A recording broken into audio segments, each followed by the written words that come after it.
قال الله تبارك وتعالى في القرآن المجيد والفرقان الحميد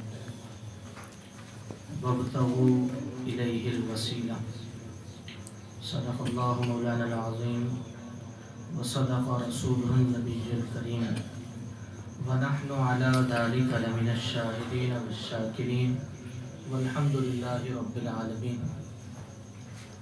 إن الله وملائكته يصلون على النبي يا أيها الذين آمنوا صلوا عليه وسلموا تسليما.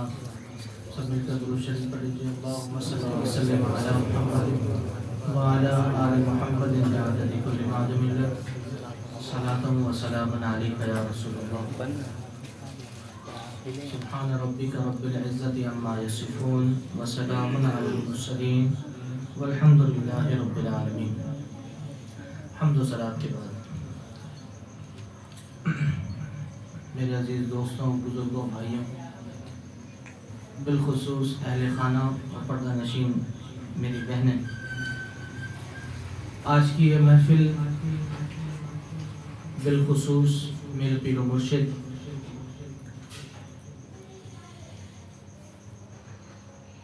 کی عرس مبارک کے حوالے سے رکھی گئی ہے. ساتھ خواجہ غریب نواز رحمۃ اللہ علیہ کا عرس مبارک بھی ہے. اللہ رب العزت ہمیں اس کی پوری برکات حاصل کرنے کی توفیق نصیب فرمائے، اپنے مرشد کی تعلیمات پر عمل کرنے کی توفیق نصیب فرمائے، ان کے بتائے ہوئے راستے پر عمل کرنے کی توفیق نصیب فرمائے.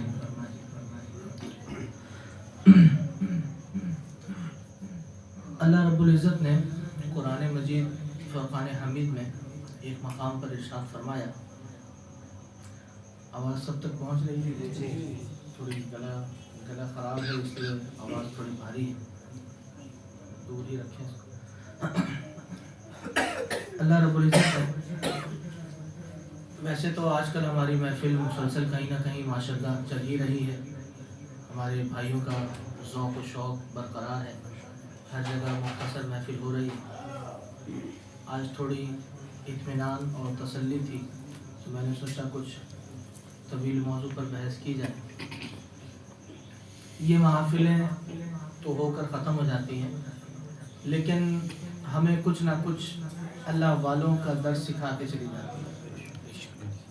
ان محافلوں کو رکھنے کا حقیقی مقصد ہی یہی ہوتا ہے کہ اللہ والوں کے جو دیے گئے تعلیمات ہیں، جو ان کے دروس ہیں، جو انہوں نے اپنی زندگی میں عمل کیا اور اپنے صاحبان کو عمل کرنے پر زور دیتے رہیں، ان چیزوں کو ان کے صاحبان سیکھیں اور اس پر عمل کریں. اللہ والوں کا مقصد یہی ہوتا ہے. آج جس موضوع کو ہم لے کر بیٹھے ہیں، سمجھ میں تو تقریباً بھائیوں کو آ رہا ہوگا کہ اللہ رب العزت نے فرمایا کہ وَابْتَغُوا إِلَيْهِ الْوَسِيلَةَ. اے میرے بندو،